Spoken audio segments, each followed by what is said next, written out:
Beste collega's, chers collègues, van harte welkom bij de eerste vergadering van dit adviescomité in het nieuwe jaar. We hebben elkaar allemaal al gezien, maar toch nog maar eens een keer de beste wensen natuurlijk. Ook aan mijn senaatscollega's. Vandaag heeft dit huis 2 Europese commissarissen over de vloer. De heer Andreas Kubilius, Europees commissaris voor Defensie en Ruimtevaart, die in de commissie Landsverdediging momenteel zit. En dan de heer Michael McGrath, Europees commissaris voor Democratie, Justitie, Rechtsstaat en Consumentenbescherming.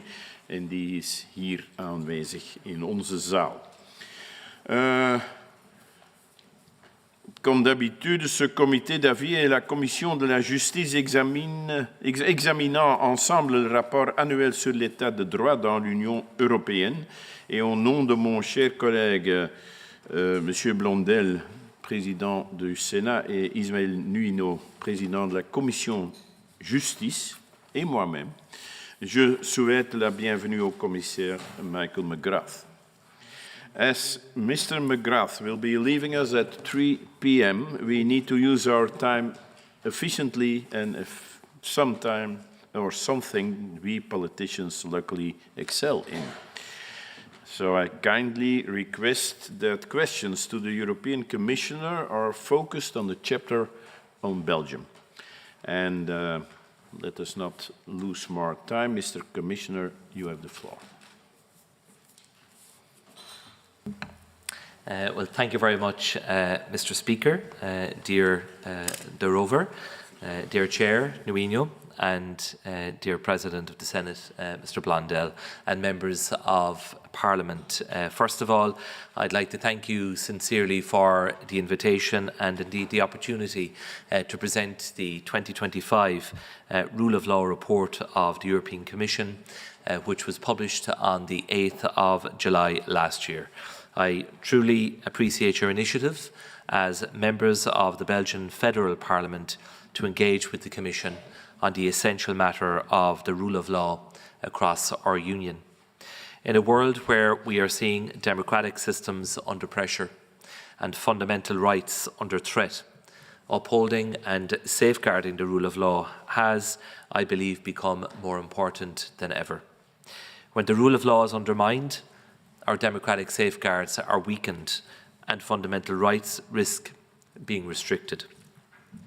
These values are fundamental to Europe's peace, security and prosperity and our free, open and pluralistic societies. In an emerging era of geopolitical competition and confrontation, we must defend our European values against increasing challenges and threats, for they are both our strongest anchor and our greatest asset in what is an increasingly volatile world. As you know, the Rule of Law report is the Commission's main tool for monitoring the state of the rule of law across the European Union.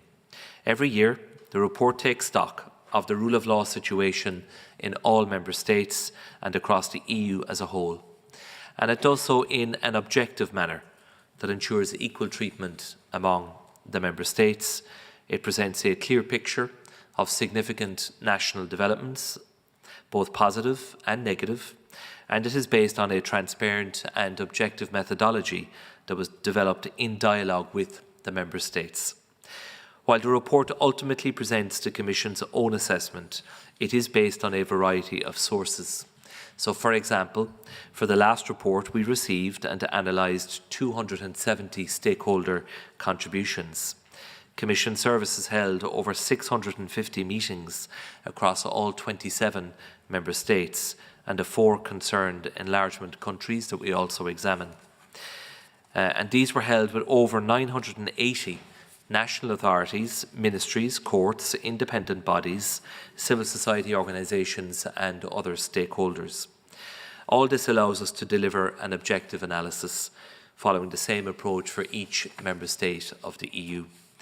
The report itself focuses on 4 pillars: the justice system, the anti-corruption framework, media freedom and media pluralism, and other institutional issues relating to checks and balances. Since it was first introduced 6 years ago, the report has become an essential reference point for discussion and a valuable compass for reforms, both at European but also at national level. Its preventive nature has helped to identify risks. In doing so, the report assists Member States in taking preventive action and in developing possible solutions with targeted support at an early stage. And over the years, the report has evolved. With each annual edition, the Commission has deepened its assessment and has made it more impactful. In 2022, we added recommendations addressed to each Member State. And since 2024, 4 enlargement countries have been included in the report: Albania, Montenegro, North Macedonia and Serbia. This allows them already to participate in the rule of law cycle on an equal footing with the Member States of the EU. And this corresponds to the logic of gradual integration that we pursue with enlargement countries in the area of the single market. As announced by President von der Leyen in our political guidelines, and as entrusted to me in my mission letter, this year's evolution saw a stronger focus on the single market dimension of rule of law. At a time of global economic volatility, it is worth reminding ourselves why the rule of law is so important to our European economies and our shared competitiveness. The rule of law provides a stable, rules-based environment guaranteed by independent courts and institutions.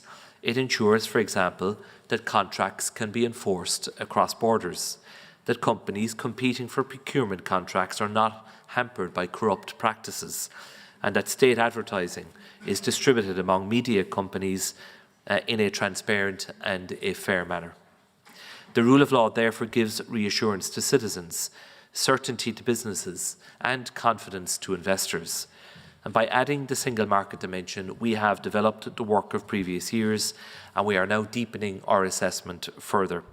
For example, the country chapters report on the specialisation of courts and judges to handle commercial cases, measures to prevent corruption in public procurement, transparent funding for the media, and the stable regulatory environment necessary for business to operate in predictable conditions. We will work with Member States to help them address these issues, including through dialogue and good practices. And with these measures, we will not only improve the rule of law situation in Member States, but also strengthen our single market and our European competitiveness. This year's report confirms overall that there is a positive trajectory in many Member States. Important reforms have been taken forward across all 4 pillars of justice systems: the fight against corruption, media freedom and institutional checks and balances. And while challenges remain in some Member States, and in a few cases the situation is indeed serious, the overall engagement with the process, I have to say, remains strong. Across the board, we found that Member States had addressed a substantial number of the 2024 recommendations, either in full but sometimes in part. Please allow me to say a few words about the chapter of the report dedicated to Belgium and to highlight the main findings in each of the 4 areas. Firstly, in relation to the justice system, Belgium continues to enjoy a high level of perceived judicial independence. Some further progress has been made in addressing long-standing resource constraints, such as the publication of all open positions for magistrates and court staff, though a more structural, long-term approach, in our view, remains essential. The report therefore recommends that Belgium proceed with ongoing efforts to address the structural resource deficiencies in the justice system, taking account of European standards on resources for the justice system. We have also seen further progress in efforts to enhance the efficiency of justice. Notably, this is through measures aimed at reducing the length of proceedings, supported by more comprehensive statistical data. And this is why the report calls on Belgium to continue on that path and reduce the length of proceedings based on comprehensive statistical data. We have also noted that following new directives affecting lawyer-client communications, the legal profession has called for additional safeguards to ensure full protection of legal professional privilege. Secondly, regarding the anti-corruption framework, we understand that Belgium is setting up new investigative and prosecutorial structures, in particular the new Financial Prosecution Service. The report notes that good cooperation continues between existing bodies, However, concerns remain regarding the handling of certain high-profile corruption cases, as well as gaps in integrity procedures. In particular, this is within the police and in relation to the monitoring and enforcing of existing rules. Transparency issues persist, notably regarding asset and interest declarations, where both verification and public accessibility are, in our view, a shortcoming. The report also notes the absence of a decision on draft lobbying rules and remaining gaps on rules on revolving doors, and underlines the need for further progress. Thirdly, in relation to media pluralism and media freedom, media regulatory bodies, authorities have continued to adapt to new challenges while maintaining a strong legal foundation for their independence. Public service media across Belgium nevertheless face governance and budgetary pressures. Recent legislative changes have improved access to public documents, taking into account European standards on access to official documents, but further steps, we believe, are still required.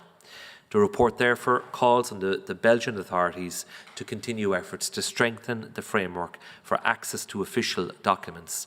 In this context, further efforts are needed to address the fragmentation of the existing regimes, ensure the effectiveness of appeal mechanisms through binding decisions, and improve the practical implementation of the framework at both federal and regional levels. A positive development is that the protection of journalists has been strengthened, including through the softening of defamation penalties and the introduction of tougher penalties for offences committed against members of the press. And finally, regarding checks and balances, the Federal Human Rights Institute has voiced concerns regarding the budget of the Interfederal Equality Body. Limited progress has been made in ensuring full compliance by the public authorities with final court judgments, and a number of systemic issues continue to be monitored at Council of Europe level. The report therefore calls on the Belgian authorities to take measures to ensure compliance by public authorities with final rulings of national courts and of the European Court of Human Rights. Despite a robust legal framework, civic space remains narrowed, with stakeholders reporting new obstacles to the exercise of the right to demonstrate. These developments highlight the continued importance of safeguarding the role of independent institutions and maintaining a conducive environment for civic participation. So, dear members, to conclude, the Commission has invited all Member States, including Belgium, to address the challenges identified in the 2025 report and its recommendations. And as always, the Commission stands ready to assist Member States in their efforts in this regard.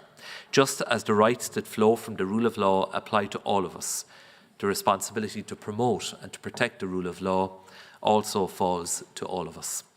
Not just to the Commission as guardian of the treaties, and we recognise the important role that we have, but also each and every elected representative, civil society organisation and citizen that believes in a union founded on those values.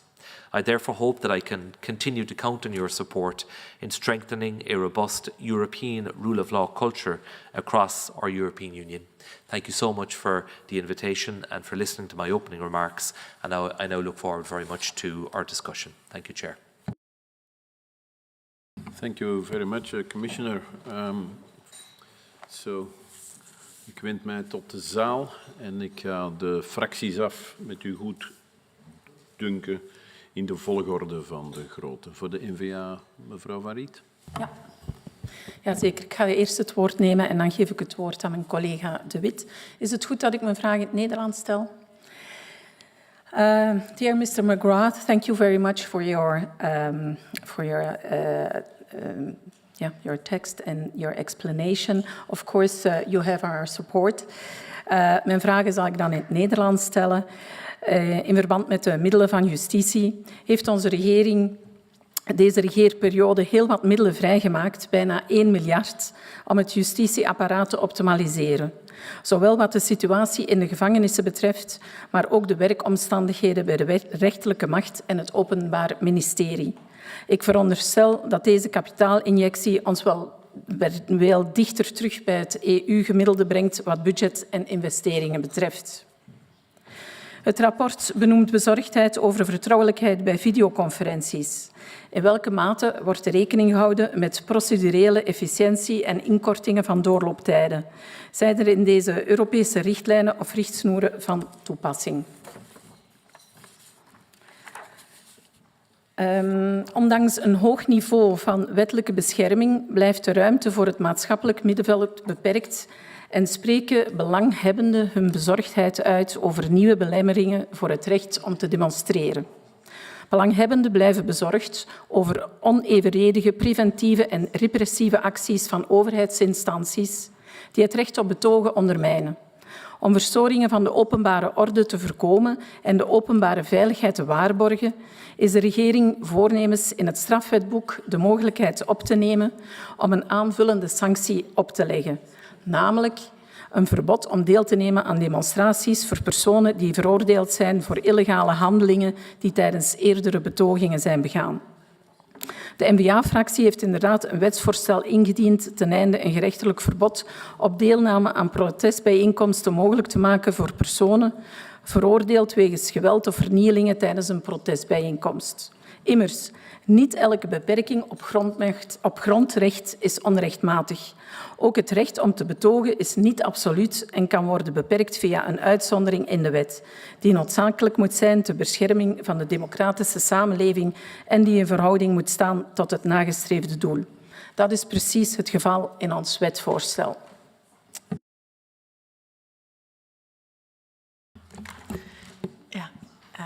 Ook ik wil u danken voor uw verslag. En het is altijd goed om een spiegel voorgehouden te krijgen over de toestand waarin onze rechtsstaat zich bevindt. Over justitie zijn veel vragen te stellen.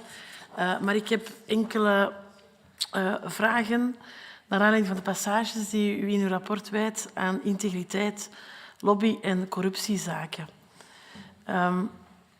U schrijft dat het integriteitskader, en dat gaat dan over de regels in zaken geschenken en de voordelen voor parlementsleden, wat wij zijn, en in zaken de draaideurconstructies voor de regering en de kabinetten, dat zijn wij niet, dat zijn anderen die hier nu niet aanwezig zijn.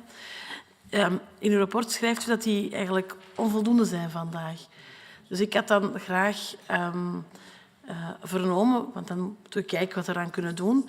Maar als u zegt van kijk, er zijn bepaalde lidstaten die daar misschien wel een voorbeeld in kunnen zijn, naar welke lidstaten moeten we dan kijken als een te volgen voorbeeld? Dat is mijn eerste vraag.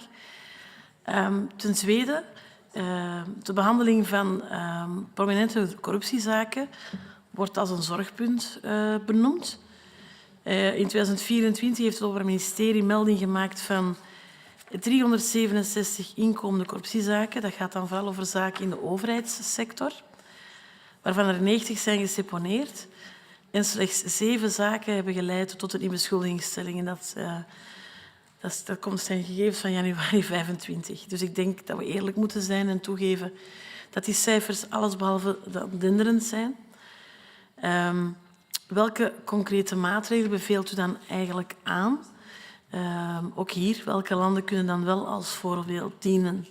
Het is misschien zinvoller om over het muurtje te gaan kijken dan opnieuw het warm water uit te vinden. En dan tenslotte de lobbyregeling, die blijft onvolledig ook volgens het rapport, omdat er geen transparantieregister is en er ook geen wetgevingsvoetafdruk is voor zowel parlements- als regeringsleden. Zelfde vraag daar. Kan u dan misschien beter toelichten wat u daar precies mee bedoelt met een dergelijke wetgevingsvoetafdruk? Want dat was mij alleszins niet helemaal duidelijk. Dat zijn voorlopig mijn vragen. Ik wil nog op één zaakje ingrijpen op wat mijn collega heeft gezegd over het protestverbod, het wetsvoorstel dat hangende is. Ik begrijp dat daar altijd bezorgdheid om is dat men mensen het recht ontneemt om zijn mening te geven, om te protesteren. Maar dat is natuurlijk niet de bedoeling van het wetsvoorstel. Het wetsvoorstel laat iedereen toe op een vreedzame, correcte manier te gaan protesteren waar men dat wil. Waar gaat dit over? Dit gaat over de zogenaamde casseurs. Dat zijn zij die gaan protesteren en tijdens betoging het nodig vinden om tegelijkertijd een winkelruit in te gooien, een auto in brand te steken, politieagenten te kwetsen. Daar gaat het over. Dat is niet meer protesteren. Dat zijn misdrijven die gepleegd zijn. En wat de bedoeling is van het wetsvoorstel, dat is dat wanneer iemand zulke feiten tijdens een betoging heeft gepleegd, die kan daarvoor vervolgd worden vandaag. Daar zijn dus aparte incriminaties voor. Maar de bedoeling is dat de rechter ook als bijkomende straf, en het is altijd de rechter die het moet beoordelen, tijdelijk kan zeggen, wel beste vriend, u hebt zich de vorige keer niet goed gedragen, de volgende keer doet jij niet meer mee en ga jij niet meer mee protesteren. Dat is eigenlijk de inhoud van het wetsvoorstel. Nergens de bedoeling om iemand het recht om te protesteren, om zijn mening te uiten, af te nemen. Alleen, als je dat niet vreedzaam kunt, dan grijpen we in, mits rechterlijke controle. Dat wil ik even toelichten, omdat het wordt aangereikt in het rapport als zijnde toch iets waar men zich zorgen over maakt. Kan u afronden, mevrouw De Wit? Ja, ik ben klaar. Maar ik wil mij geruststellen. Ik denk dat er niets is om zich zorgen over te maken. Ik dank u. Dank u wel. Monsieur Jadot. Oui, Monsieur le Président, je suis désolé, je vous prie d'excuser, je prie le commissaire d'excuser mon arrivée tardive, indépendante de ma volonté. Donc, j'ai eu un bref compte-rendu, effectivement, des éléments essentiels. Je pense que des efforts sont faits dans le cadre de ce gouvernement sur un certain nombre de dossiers. Alors, tout n'est pas parfait, certainement. Mais je pense qu'il y a des évolutions qui sont effectivement favorables et que le commissaire a relevées dans son exposé. Donc à ce stade, je n'ai pas de questions ou d'interventions complémentaires à effectuer. Monsieur le Président, je vous remercie. Merci, Monsieur Jadot. Madame Alouche.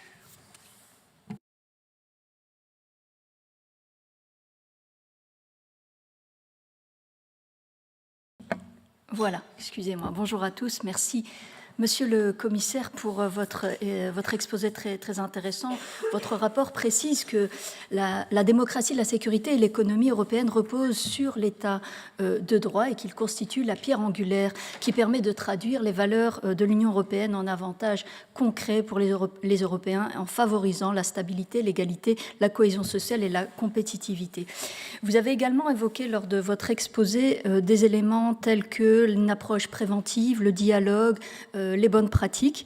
Et vous avez également évoqué la notion d'approche à long terme. Et c'est plus dans ce sens-là que mes questions vont aller, dans le sens où de quels moyens disposez-vous pour pouvoir veiller à ce que ces recommandations sont mises en place. Par exemple, en ce qui concerne les recommandations en matière de justice, comment garantir que ces relevés statistiques soient faits de manière effective, parce que concrètement, c'est ce qui permet de réduire la longueur des procédures et c'est ce que les citoyens attendent. Concernant l'intégrité, quels critères la Commission estime-t-elle essentiels pour un cadre robuste en termes de transparence? Concernant les libertés des médias, et en Belgique francophone, on est dans un débat clairement d'actualité, sur la liberté des médias. Ma question portera davantage sur ce qui est fait à long terme, que prévoit la Commission pour un suivi spécifique pour tout ce qui est décriminalisation de la diffamation. Donc on a fait des avancées, c'est positif. Comment vous pouvez suivre cela? Et alors concernant l'espace civique, quels outils la Commission utilise-t-elle pour évaluer la conformité de la Belgique concernant la liberté de manifester et l'exécution des décisions judiciaires? Je vous remercie par avance pour vos réponses. Madame Lambla. Merci beaucoup de me donner la parole. Moi, j'avais une petite question additionnelle. Avant tout, je voulais également m'excuser pour mon retard parce que j'ai eu un contretemps, mais j'ai eu un petit résumé de vos interventions et j'ai entendu la fin de votre intervention. Je voulais simplement, moi, évoquer un élément. Le 22 mai dernier, notre Premier ministre, M. De Wever, a co-signé avec 8 autres chefs d'État européens, dont Mme Meloni, une lettre publique adressée à la Cour européenne des droits de l'homme. Et cette lettre, elle critiquait notamment certaines décisions de la Cour en matière migratoire. Elle établissait aussi un lien contestable entre migration dite irrégulière et sécurité des citoyens. Pourtant, il est clairement établi que la Convention européenne des droits de l'homme n'empêche nullement l'expulsion d'individus condamnés, mais interdit uniquement celle qui exposerait des personnes à la torture ou à des traitements inhumains. Ce droit, il est inconditionnel et il ne peut être relativisé. Donc, je souhaitais simplement avoir votre appréciation de la position ici de notre Premier ministre, de cette lettre aussi co-signée en mai, et savoir surtout comment la Commission évalue leur impact sur l'indépendance de la Cour européenne des droits de l'homme. Voilà, merci beaucoup, merci d'avance pour vos éléments de réponse. Merci Madame Lamblin. Monsieur Ribaudot. Merci Monsieur le Président. Monsieur le Commissaire, Monsieur McGrath, je voudrais tout d'abord vous remercier pour votre présence aujourd'hui, ainsi que pour la présentation très détaillée en fait, du rapport sur la situation de droit au sein de l'Union européenne et plus spécifiquement en Belgique. Comme vous le mentionnez dans votre rapport et dans le discours que vous venez de faire, l'état de droit est un pilier fondamental de toute société démocratique. Alors même si votre rapport met en évidence un certain nombre d'évolutions positives, parfois importantes, parfois plus limitées, mais néanmoins réelles, force est de constater que l'état de droit est aujourd'hui sous pression, en Europe comme dans notre pays, et ces pressions sont multiformes, parfois diffuses, mais bien réelles. Alors dès lors, l'importance de ce débat aujourd'hui est évidente, surtout dans le contexte géopolitique actuel. Et donc à cet égard, malgré les avancées qui sont confirmées dans votre rapport, celui-ci rejoint largement les constats et les défis que l'IFDH nous avait présentés il y a quelques semaines, et je pense notamment à la question persistante de la non-exécution de certaines décisions de justice, au manque structurel de moyens alloués à la justice et aux restrictions ou atteintes potentielles aux libertés fondamentales et en particulier au droit de manifester. Alors j'ai deux questions pour vous dans une optique de compréhension et surtout de mise en perspective. La première, c'est concernant la corruption. Dans l'Eurobaromètre sur l'attitude des citoyens à l'égard de la corruption, 66% des interviewés affirment que la corruption est répandue dans notre pays. Et donc, ma question est, au-delà des mécanismes juridiques existants, quelle importance accordez-vous dans votre analyse à la perception de la corruption par les citoyens et les acteurs institutionnels, et comment cette perception influence-t-elle l'évaluation de l'état de droit dans les États membres? Et ma deuxième question est plutôt sur le droit de manifester et plus largement le rétrécissement de l'espace civique, thème pour lequel vous demandez à notre pays de rester vigilant. Est-ce une tendance que vous observez également dans d'autres États membres de l'Union européenne, et comment la Commission analyse-t-elle ces évolutions au regard des standards européens en matière de liberté fondamentale? Je vous remercie, Monsieur le Commissaire. Merci Monsieur Ribaudot. Monsieur Lucien. Merci, Monsieur le Président. Thank you very much for the quality of your report, Monsieur le Commissaire. Quelques éléments de réflexion ou de questionnement concernant toute la partie. Mon intervention, c'est en trois blocs. Le premier bloc, ça concerne le lobbying et le renforcement du cadre d'intégrité, tel que c'est mentionné dans votre rapport. Nous ne pouvons évidemment que déplorer le manque d'action ces dernières années lors du précédent gouvernement en la matière, notamment sur les aspects de lobbying. Nous engageons évidemment avec le nouveau gouvernement à rester attentif et surtout à proposer des avancées en la matière. Pour répondre à cette remarque bien justifiée dans votre rapport à nos yeux.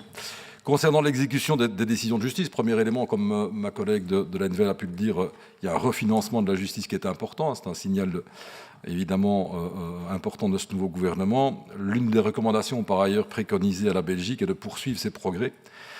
Pour assurer l'exécution par les pouvoirs publics des décisions de justice, il s'agit en effet d'un moyen crucial à nos yeux pour assurer le respect de l'état de droit et dans la compréhension aussi pour la population. À ce titre, estimez-vous nécessaire de renforcer les mécanismes de contrôle parlementaire sur l'exécution des arrêts, et si oui, comment? Voyez-vous un exemple de bonne pratique dans d'autres États membres dont la Belgique pourrait s'inspirer? En tant que commissaire européen, disposez-vous d'un rôle d'accompagnement ou de soutien auprès des États membres dans la mise en œuvre des plans d'action du Conseil de l'Europe visant à améliorer l'efficacité de la justice, y compris lorsque ces plans s'appuient sur des recommandations formulées par les États membres eux-mêmes. Concernant l'état de droit, Monsieur le Commissaire, la principale, et tout ce qui concerne le nouveau fondement du marché unique et compétitivité, la principale nouveauté du rapport 2025 réside dans la reconnaissance de l'état de droit comme un pilier du marché unique et de la compétitivité européenne. Ça fait l'objet de longues discussions durant de nombreuses années au niveau du Parlement européen notamment. On ne peut que se réjouir de ces avancées. Maintenant, il serait important de pouvoir préciser toutes les manières possibles pour que le respect de l'état de droit conditionnera quelque part à l'avenir les choix d'investissement de l'Union européenne, notamment au regard de son agenda de compétitivité. L'Union, par ailleurs, s'est-elle dotée ou envisage-t-elle de se doter de critères nouveaux ou renforcés permettant d'évaluer le respect de l'état de droit dans le cadre de ses partenariats et investissements économiques, tant internes qu'externes? Je vous remercie. Merci, Monsieur Lucien. Et ensuite, meneer Van Tichelt. Dank u wel, meneer de voorzitter. Thank you, Mr. McGrath. Thank you, Commissioner. I'm from Antwerp, but I won't speak in Antwerp. So I will try to speak in English, if that's okay. No, thank you for your report. This is the kind of report that we all should read, because we all know that the rule of law is more than ever under pressure, and the rule of law helps protect people from the rule of the powerful. I have two general remarks, if you allow me, Mr. Commissioner. The rule of law is threatened, two examples, by ourselves, and ourselves I mean politicians, because we politicians, we should be the first, always be the first to defend and to protect the independence of the third power, the judicial power, and the independence of the judicial power is still a key element of the rule of law.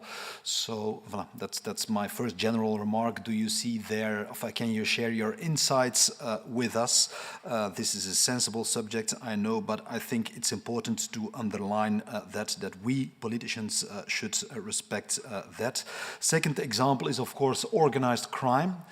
Organized crime, not only in Belgium, but I think in the most countries of the European Union, organized crime is infiltrating more than ever the real world.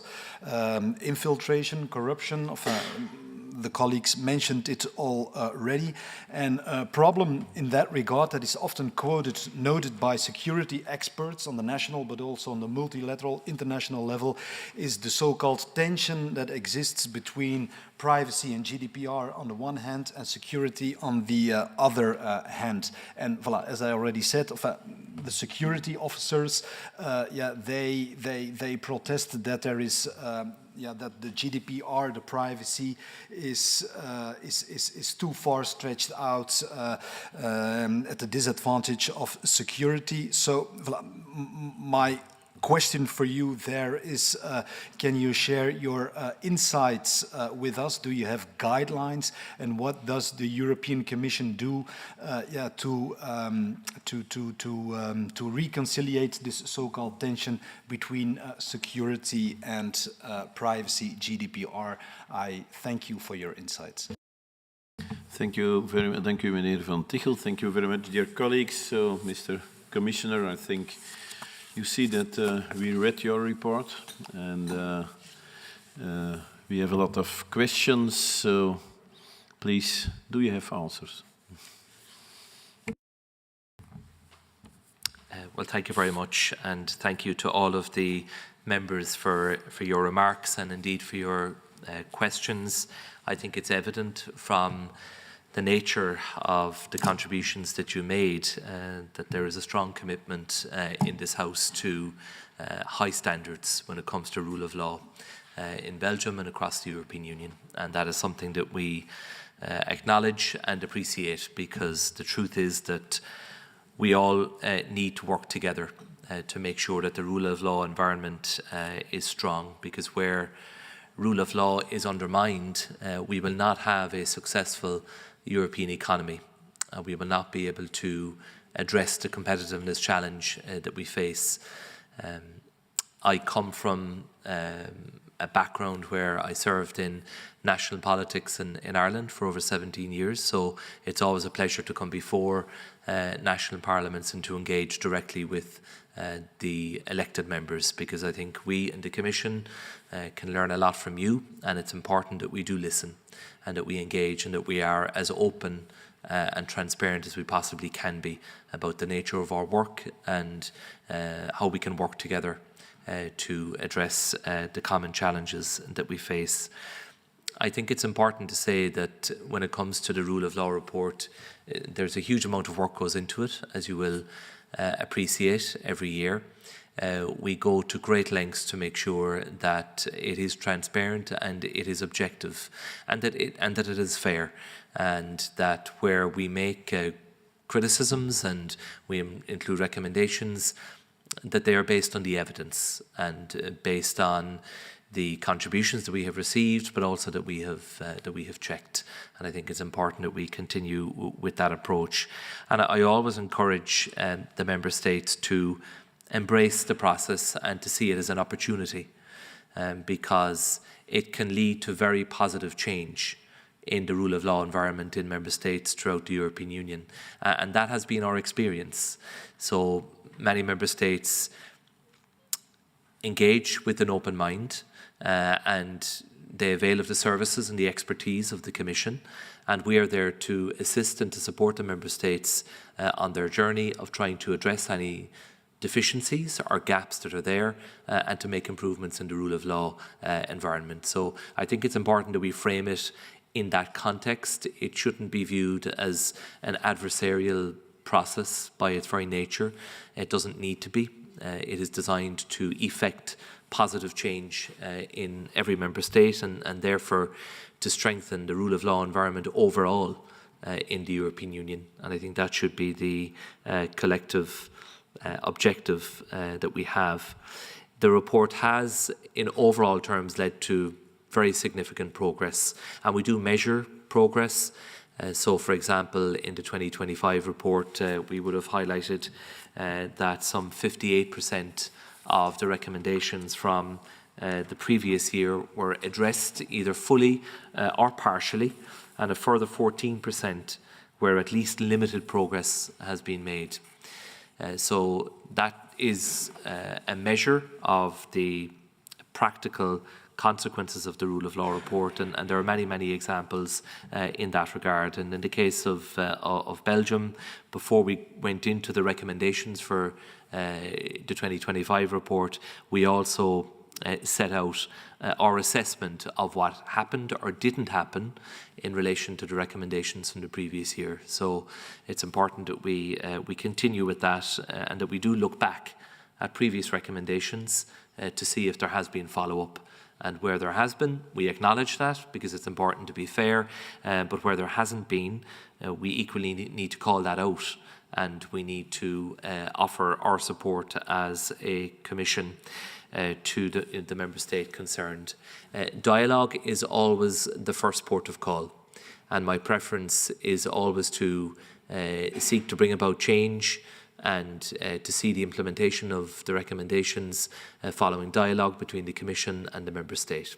And so our door remains open at all times, and there is a huge repository of experience and expertise and indeed information within my own DG, that's DG Just, but also across other DGs that are at the disposal of the member states to help them in their work. And I think it's important that we highlight that and our willingness to provide as much support as we possibly can.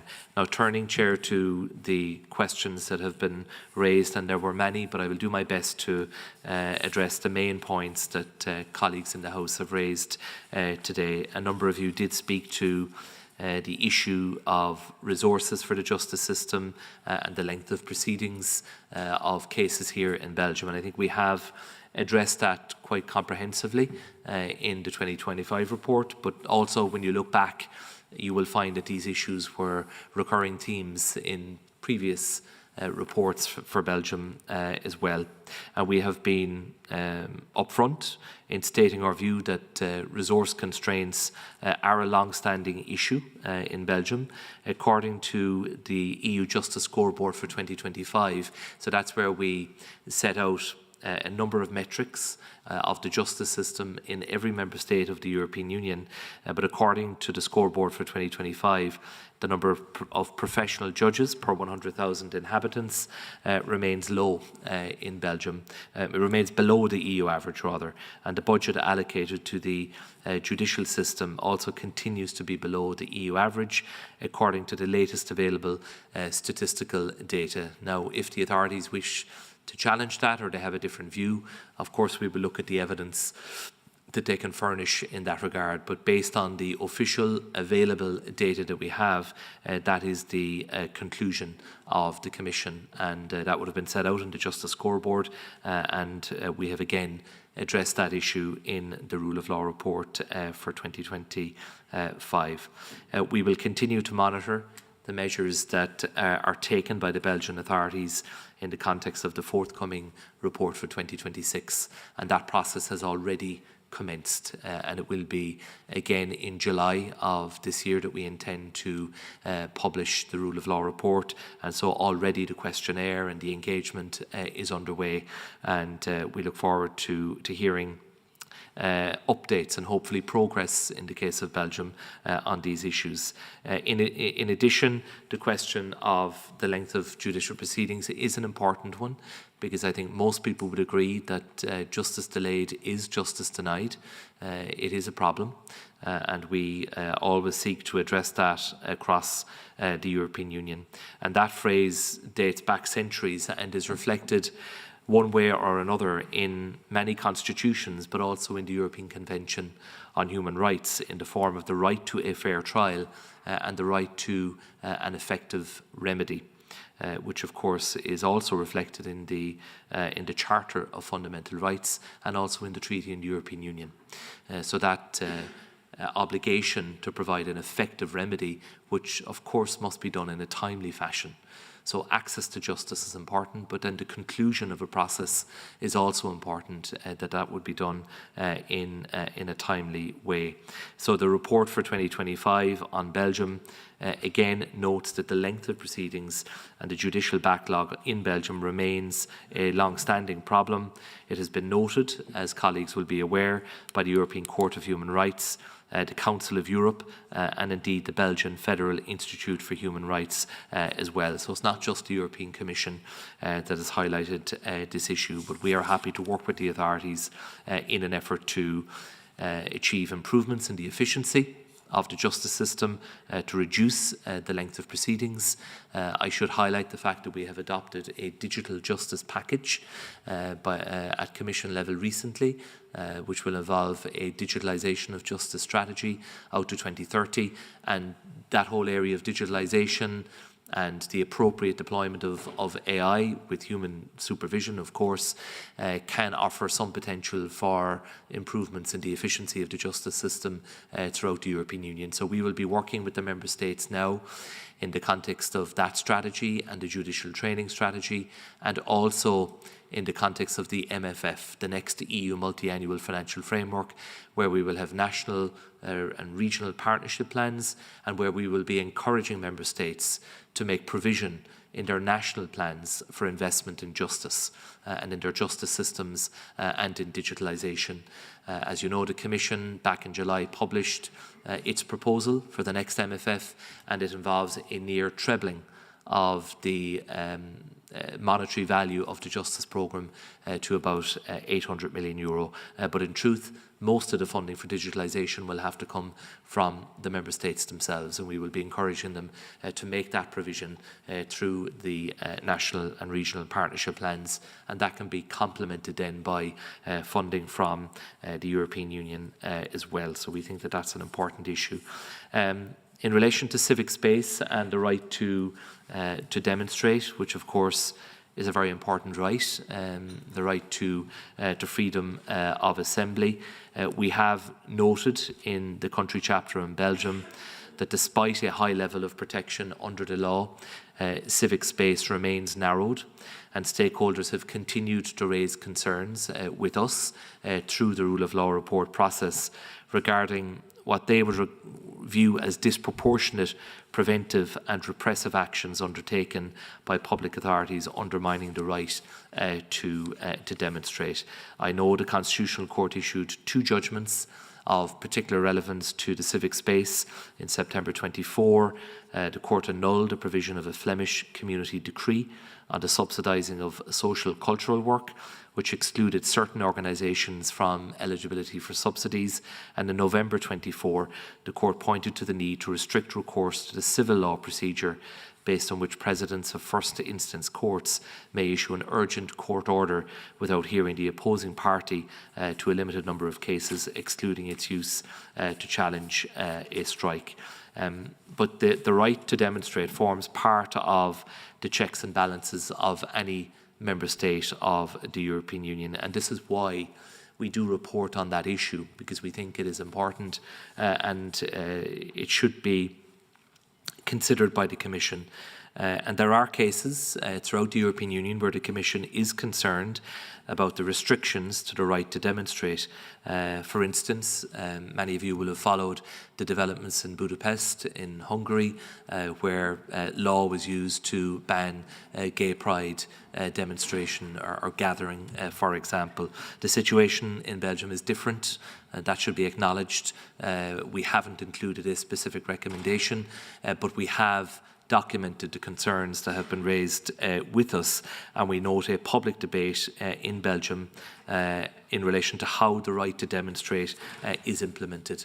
We also acknowledge that there are limits to that right, and that member states have a right to protect their own internal security.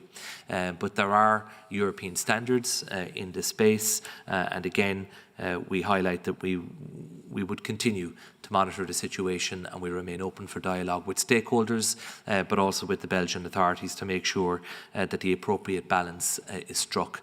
But I think it would be wrong to place Belgium in the same category as some other examples in the EU where we have greater issue with the nature of the restrictions that have been imposed.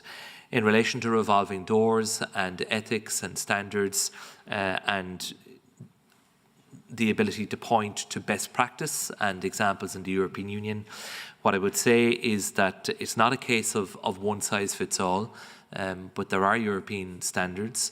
We also have the Greco Committee. We have recommendations that we have made to other member states.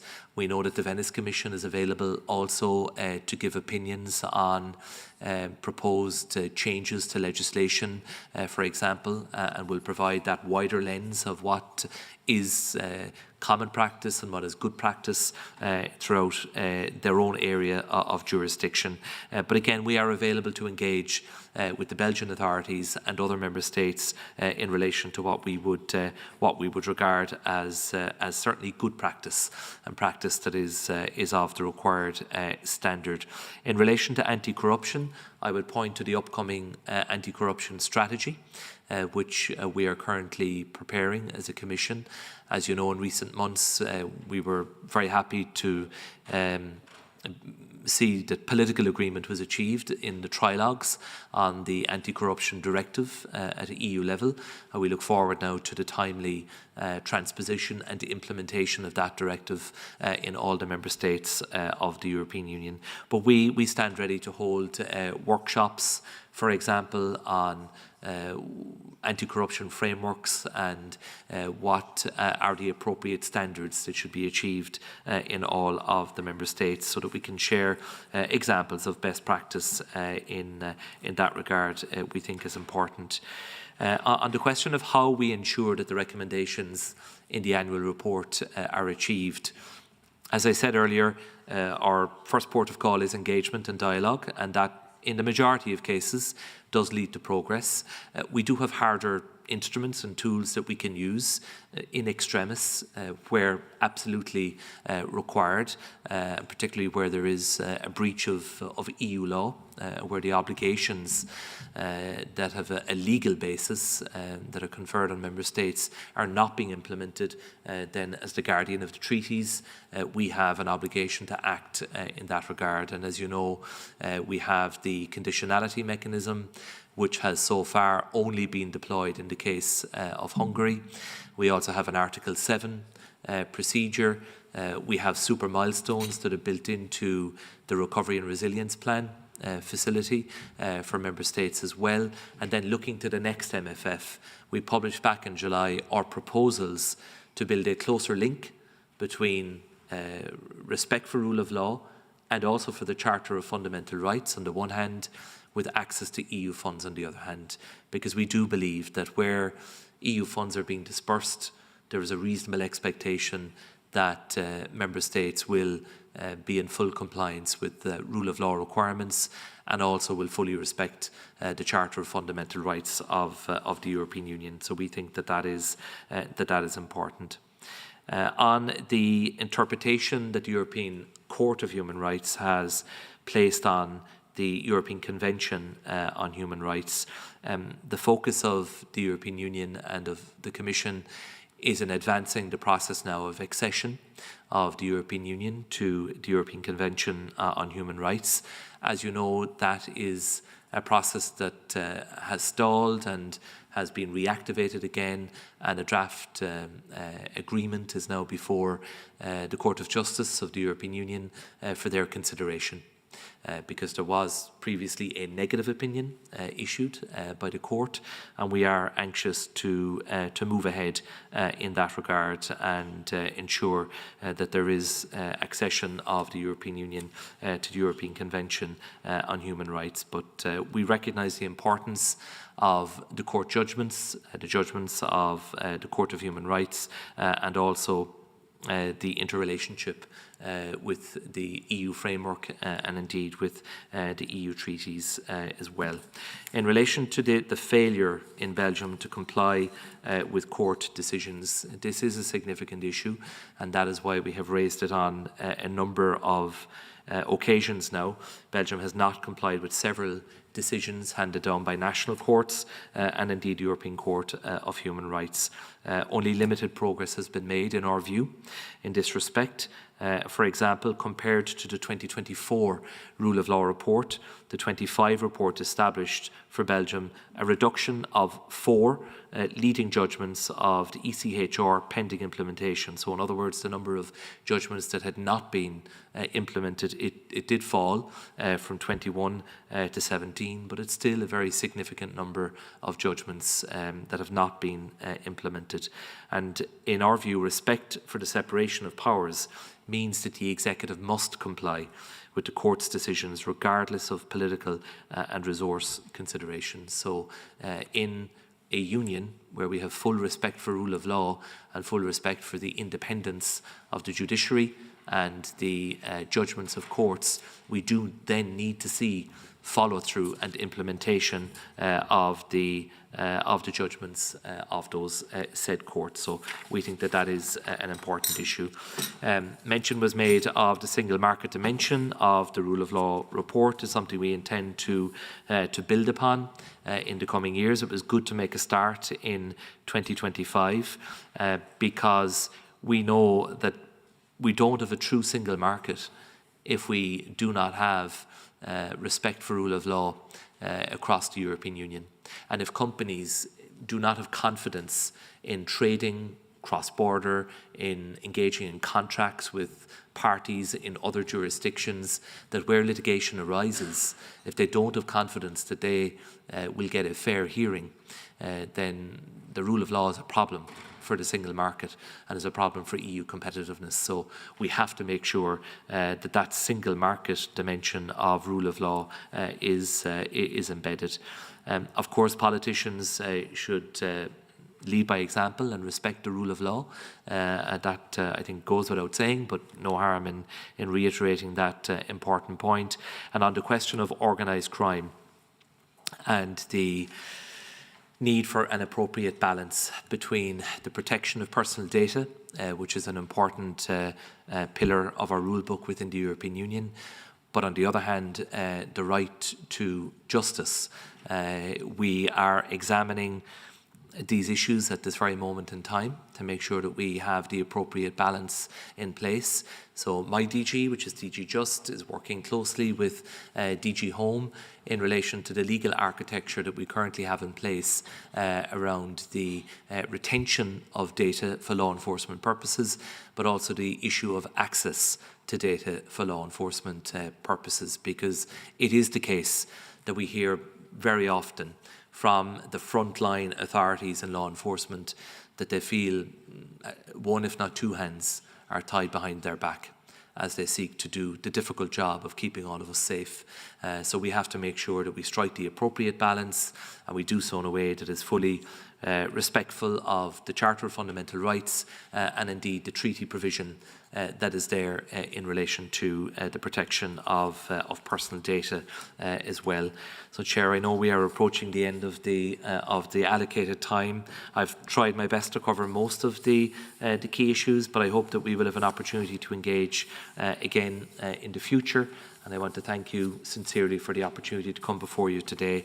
And please be assured that my door remains open as Commissioner. If a delegation ever wishes to come and meet me and follow up further on specific issues, and the officials in my service remain available to the Belgian Parliament and the relevant committees for further engagement as well, so that we can continue the dialogue and hopefully work together to improve the rule of law environment in Belgium and throughout the European Union. Thank you. Thank you very much, Mr. Commissioner.